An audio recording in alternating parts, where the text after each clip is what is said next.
Hello everyone, welcome to పెక్ smart home automation solutions. ఈ రోజు ఇంకొక న్యూ ప్రాజెక్ట్ అప్డేట్ తో వచ్చేసానండి. ఈ ప్రాజెక్ట్ వచ్చేసి నియర్ టు బిజిన్పల్లి, హైదరాబాద్ నుండి 120 కిలోమీటర్స్ డిస్టెన్స్ లో ఉంటుంది. క్లయింట్ మనల్ని ఇన్స్టాగ్రామ్ త్రూ రీచ్ అవ్వడం జరిగిందండి.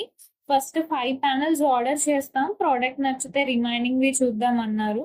కొన్ని డేస్ తర్వాత ఎక్స్పీరియన్స్ సెంటర్ విజిట్ అయ్యి మా ప్రోడక్ట్స్ అండ్ సర్వీసెస్ చూశాక వెంటనే 3 ఫ్లోర్స్ కి కలిపి 33 ప్యానల్స్ ఒకేసారి ఆర్డర్ చేశారండి. క్లయింట్ చూస్ చేసుకున్న మోడల్ వచ్చేసి ఎడ్జ్ టచ్ అండి. 3 ఫ్లోర్స్ కి outside black colour, inside grey colour panel select చేశారు. వీటితో పాటు 3 ఫ్లోర్స్ కి 3 1 touch video door phones and sensors కూడా ఆర్డర్ చేశారండి. ఈ మోడల్లో గ్రే అండ్ బ్లాక్ కలరే కాకుండా 6 డిఫరెంట్ కలర్స్ అవైలబుల్ ఉన్నాయండి. మీ ఇంటీరియర్ కి సూట్ అయ్యేలా కస్టమైజ్ చేసుకోవచ్చు. మీకు కూడా ఇలాంటి ప్యానెల్స్ కావాలంటే స్క్రీన్ మీద కనిపించే నెంబర్కి వెంటనే కాల్ చేయండి. At Tech Smart, customer happiness isn't a service, it's our promise.